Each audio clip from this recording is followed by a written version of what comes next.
Salam alaikum, mes chers élèves.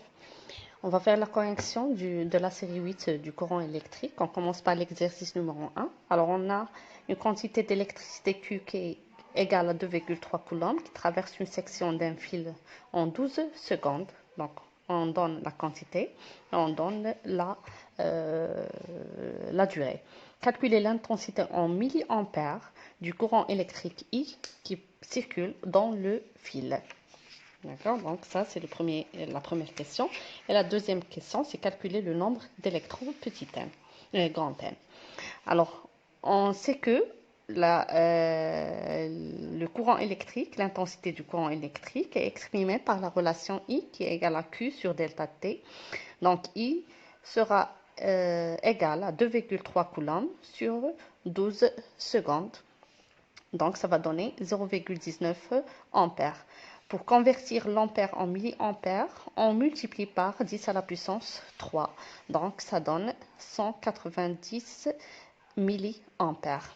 D'accord? Le milliampère, donc on a 1 ampère qui est égal à 10 à la puissance 3 milliampères. Donc, lorsque vous voyez le petit m, donc ça vient de 1000. Donc, 1000, c'est-à-dire 10 à la puissance 3. D'accord? Alors, la deuxième question, c'est calculer le nombre des électrons. Donc, on sait que Q est égal à N fois E. Donc, N sera égal à Q sur E. Et on fait l'application numérique. 2,3 sur 1,6 fois 10 à la puissance moins 19. Ça donne 1, presque 43 fois 10 à la puissance 19 électrons. Donc, il y a le nombre des électrons qui circulent dans ce fil est de l'ordre de 10 à la puissance 19.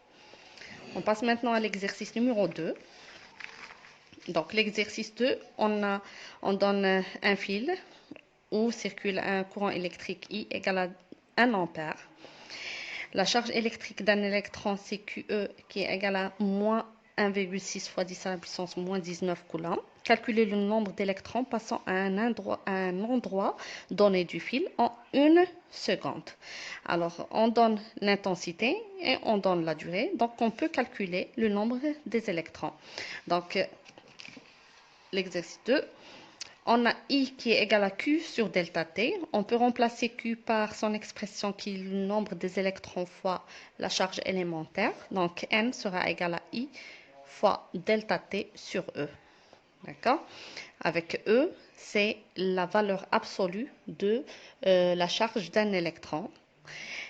L'application numérique, on remplace I par 1 ampère pendant 1 seconde, donc la durée delta T c'est 1 seconde, et on trouve que le nombre des électrons qui circulent dans une section pendant 1 seconde, c'est de l'ordre de 6,25 fois 10 à la puissance 18 électrons.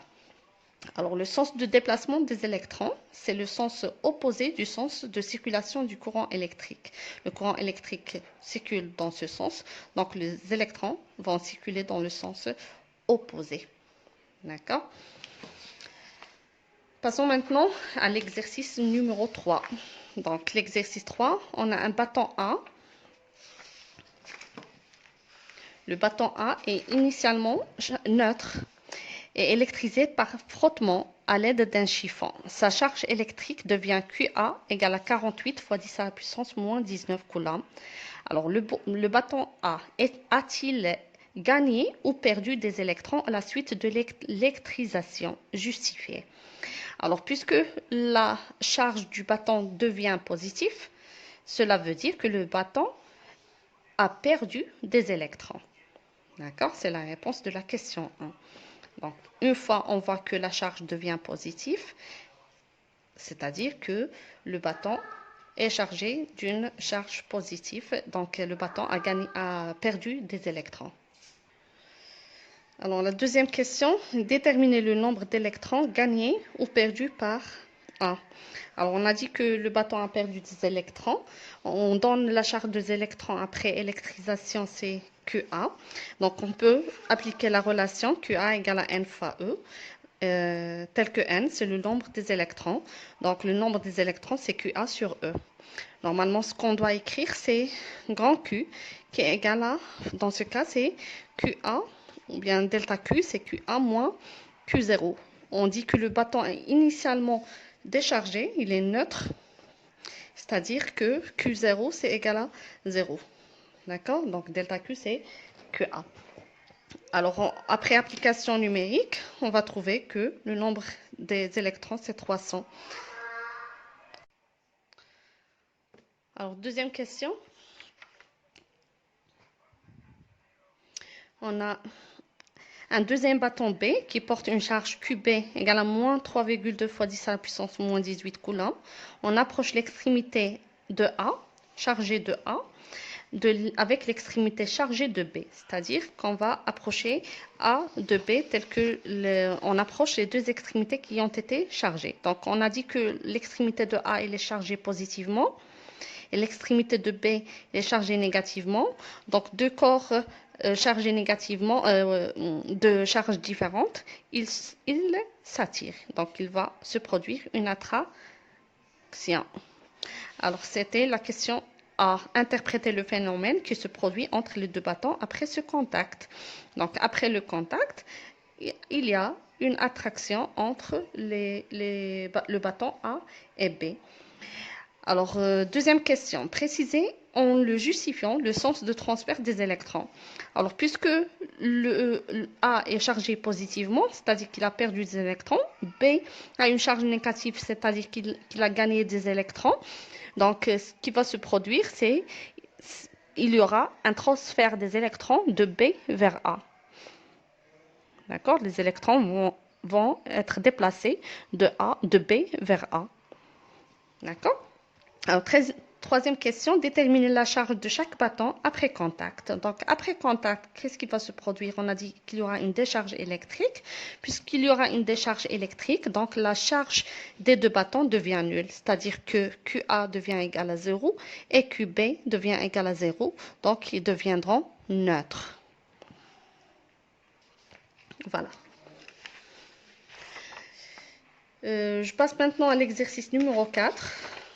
Donc, dans cet exercice, on a un circuit électrique composé d'un générateur, de 4 lampes, L1, L2, L3 et L4.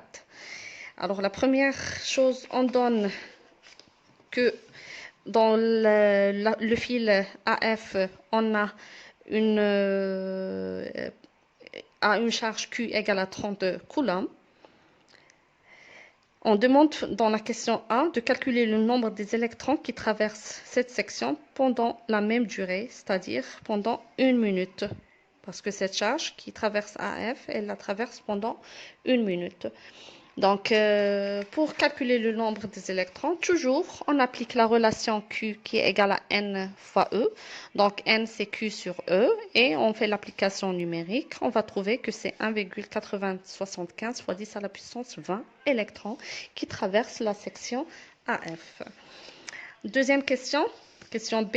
En déduire la valeur de l'intensité du courant I1 qui traverse la lampe L1. Donc, toujours, puisqu'on a Q, on peut calculer I. Donc, I1, c'est Q sur delta T. I1, c'est 30 coulombs sur 1 fois 60. On doit convertir la minute en secondes. Donc, pour convertir, on doit multiplier par 60. Et on trouve 30 sur 60 qui est égal à 0,5 ampères. D'accord? Deuxième question. Alors, l'ampèremètre A comporte 100 divisions et possède les calibres suivants. Il possède le calibre 5 ampères, 1 ampère, 300 milliampères et 100 milliampères. Quel est le calibre le plus adapté pour la mesure de l'intensité I1? Alors, l'intensité I1, c'est l'intensité qui circule dans le fil AF. Donc, puisque on a calculé I1, on a trouvé que c'est 0,5 ampères. Donc, le calibre le plus adapté sera le calibre le plus proche de cette valeur et le plus grand de cette valeur. Donc, le plus proche de cette valeur, c'est de 1 ampère. Directement le plus grand. Parce qu'on a aussi 5 ampères, c'est plus grand, mais le plus adapté, c'est 1 ampère.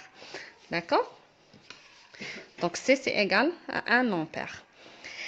Troisième question, question B. Devant quelle division l'aiguille de l'ampèremètre s'arrête-t-elle?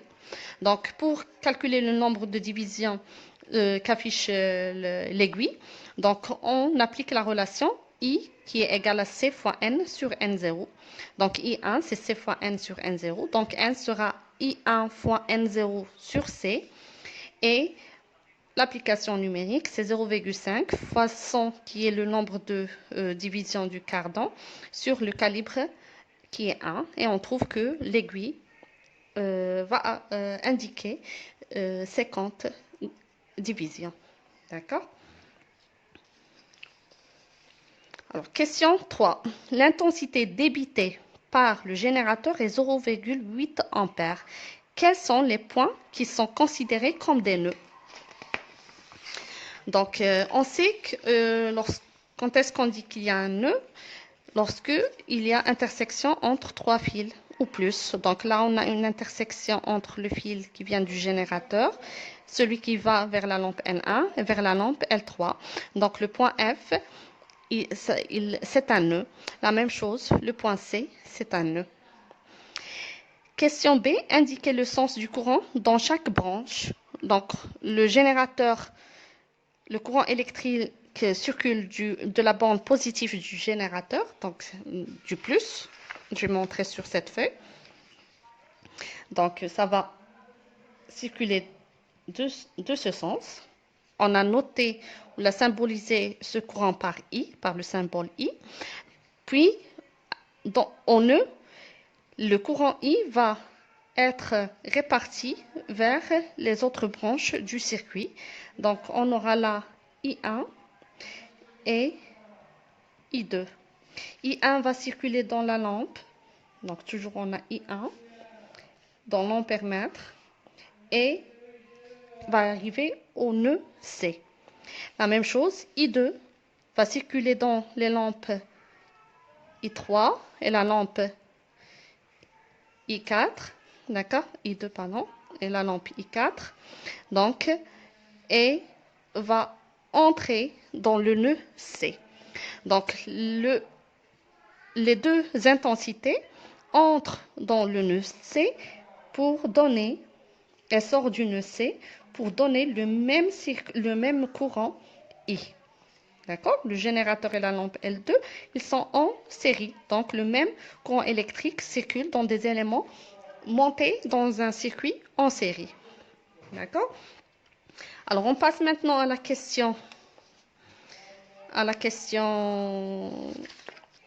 dernière question. Alors, déterminer les valeurs des intensités qui traversent les lampes L2, L3 et L4.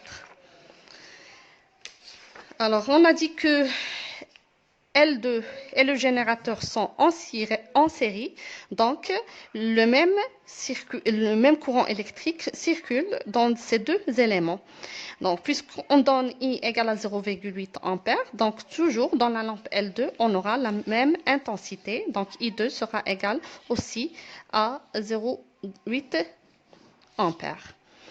Alors, on passe maintenant dans la lampe L3 et L4. Donc, on a dit que L3 et L4 sont montés en série. Donc, le courant I2 est le même dans ces deux éléments. Pour trouver I2, on a déjà I et I1. Donc, on peut appliquer la loi des nœuds. Donc, la loi des nœuds qui dit que les courants qui entrent dans un nœud est égal à la somme des courants qui sortent du nœud. Donc, dans le nœud F, en nœud F,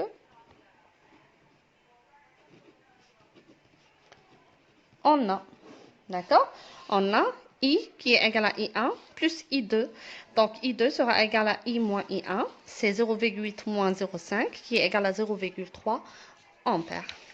Voilà. C'est la fin de la série. Bon courage.